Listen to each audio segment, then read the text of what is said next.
This is the most recent trip. I was back in New Guinea in January, and then again in September to follow up with our initial project that we're starting, and I'm going to talk more about it in this. So entitled, this is Return to the Serpents in the Clouds. This was a photograph that I took on this last trip of Donnie Warrior in one of the villages that I stopped in. So you'll hear me talk a lot about the culture and the traditions and the people, because unfortunately what I see nowadays when I go back is the loss of all of this important factor that I see in this culture. The Western ways are sadly replacing the past. However, we still see it, and I think it's important to make people aware of what used to be there and hopefully will remain there by some of the presentations and some of these photographs. So these are some of the incredible people that I've had the fortune of meeting on some of these trips. This was another Donnie Warrior on our last trip I believe he was a chief, and he did this incredible ceremony for us when we came in. Here is another elder from the village. This is the traditional attire that they wear. Not only do they utilize everything they find in the forest, but unfortunately they don't always dress like this. However, some of the village people still do, which it's always pleasant to see. Unfortunately, we have a tendency to see like a basketball jersey on one of these guys, or a pair of Levi's on somebody instead of something like this.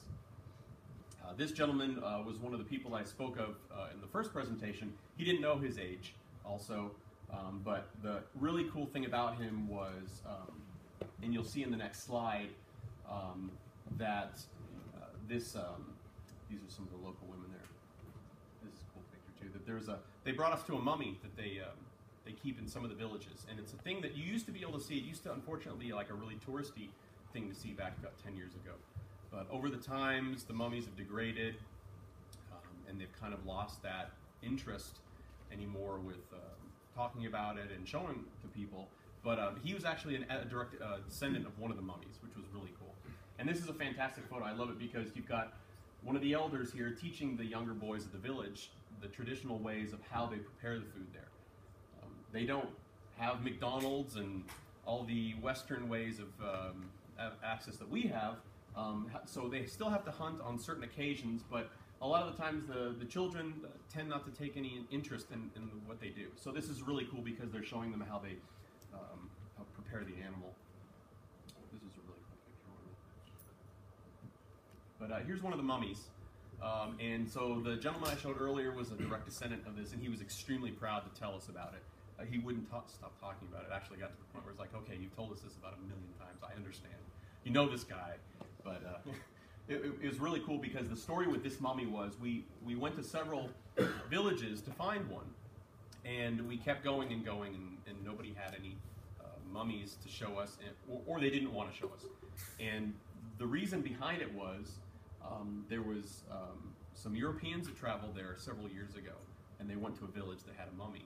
And somehow, one of the individuals broke the mummy, and he broke the foot off of the mummy. So I don't know what happened, if they made it out alive, I don't know, but they're very, very careful with who they bring in and they show this to, because I mean it's an incredible process that's involved, and I mean they said that the mummy is over 300 years old, but I don't know because nobody really can tell. Here they are preparing a meal for us in a traditional way, where they rub the two pieces of not twine, but it's thin strips of bark onto a small piece of bark, and then they twist it and they create an ember, and then they start a fire this way.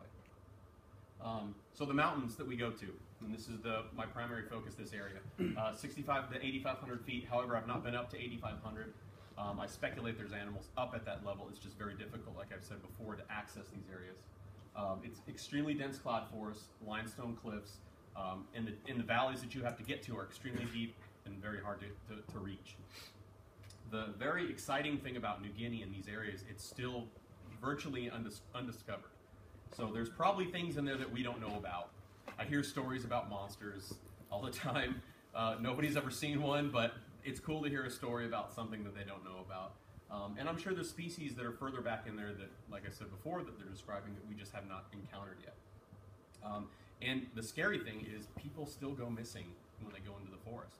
I was told when I was there last time that there was some Japanese scientists that were doing work for butterflies, and they had hired a helicopter to take them to the mountain ridge, and nobody saw them afterwards. So they don't know if they got out, or if they died, or if they were killed, or whatnot. So it's very real out there still. It remains one of the last unexplored places. And this is the incredible scenery that you get to see. So we're at about 6,500, a little higher in elevation, and here's the cloud forest coming through. The clouds, rather. And this is in the afternoon. So once the cloud cover goes over, the intense UV and the sun penetrate for a couple hours, and it just gets incredibly hot and difficult to hike in the environment. And then within several hours, it'll pass by, and then it's clear and cool and wet, and you get a cold, and it gets miserable. And here's more examples. So when we're taking these photos, this is one from the other one. We're actually on the top of the mountain, looking down into the valley. And so we're looking over mountains and mountains. And this just goes on and on forever, it seems. So the climb. Once again, these are examples of what we go through to get to these areas. This is the main source of travel for a lot of the people, aside from going just straight through the forest. The nice factor about it now, I mean, it's kind of a shame because vehicles are making it through here, but it's easier for us to get to these research sites because instead of taking a week to travel, we can do it in a day or 2 days with non-stop vehicles to take us to the area, and we can get there. This is our friend that's invaluable in our project, who is just an incredible guide. This is the first time, it was really bizarre, it was the first time I saw him wearing boots. And this guy I've known to be like walking around in a loincloth, and now he's got like this big backpack on, this Crocodile Dundee hat that I don't know where he got. He's got these boots on, so he was styling pretty good when we showed up. I think he was trying to show off for us when we got there, so it was pretty cool. But this is the typical environment before we actually get to the location. The valley thins out in vegetation, and it just becomes very muddy and very slick, very difficult to navigate through. You're constantly slipping and sliding. You can't get a good footing, and it just takes longer than it should. And we've had injuries, just with your ankles and stuff, just walking, overlooking the mountains in the valley, and how everything is laid out. To get to the Bolins, it's up there, and then you go in. So this is the progressive climb, and it takes about roughly anywhere from 3 hours on, depending how the terrain is, to actually get to this spot where we can start looking around. But you can see how different everything looks. A lot of people are surprised what they think it looks like compared to where the snake is supposed to be. Like I was talking about, some really interesting plants and orchids and flowers that I've found on these trips, and really interesting moss and lichen in these areas. Some more nepenthes. We met somebody that was a local down in Jaipur. It's a Papuan, and he specializes in plants. And he focuses primarily on nepenthes, and he comes to some of these areas to find these really rare nepenthes plants that are very uncommon in the States and in Europe, but he knows exactly where to find them. Here's more examples of the terrain and how it goes. It gets almost arid in areas here, and it kind of opens up once you clear that big lime facing and the rocks. So then it starts getting thicker and thicker, and then we start looking because it starts to become habitat for the snakes that we're trying to find. But we have to be real careful because we've got like these land bridges here, I call, and the locals will chop down these trees and they'll knock them over these gorges that you have to cross, and they leave them there, and they're so skilled with navigating in the jungle and walking across these that they don't think anything of it. But by the time some Westerner gets there, which is very rare, these have been like degraded down so much through water and just exposure that it can be very dangerous. On one of my trips, I snapped one of these in half with one of the guides, and we went crashing down this big gorge. And I actually had our guide like fall on my face and push me into the water, and I'm holding the camera gear up, hoping it didn't ruin it. And, so it can be really dangerous, just crossing stuff like that. And you get to the point where you're just tired, you just can't move. And this is like 4 or 5 hours of just climbing, and my friend's like, hey, let me take a picture of you. I'm like, okay. But this is right before I tore out the crotch of my pants, right there, sliding down a hill.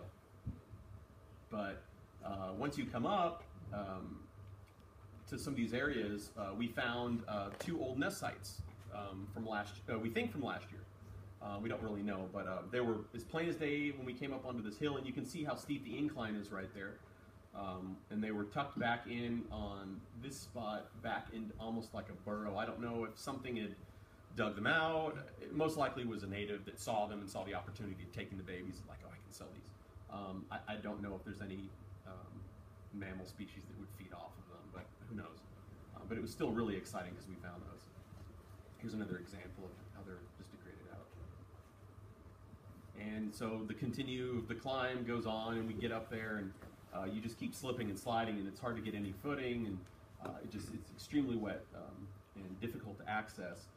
But then once you talking about when we came up over that top ridge, you can see her she's right behind that stump. And you can kind of just see how overgrown it is. And right here is just kind of a ledge. It just cascades down into vegetation and just branching and just things you just don't want to fall into. But you see you're just kind of sitting there like a big tire. It was pretty surreal when we came around too. I mean, we've been hiking for several hours, and our guide just kind of smiled at me and pointed, and I came around the corner. Incredible snake just sitting right there, plain as day. I mean, it looked like somebody planted it. And she was sitting right outside of her nest, which was located a little further over here. And the way she was sitting was, the cloud cover was darkening most of this area here, and there was just this patch of light, and she was just sitting right there just warming up. And obviously you can tell she's blue, so she's in shed. And we approached her, and she didn't try to take off or anything like that. Was very content with us, but was very aware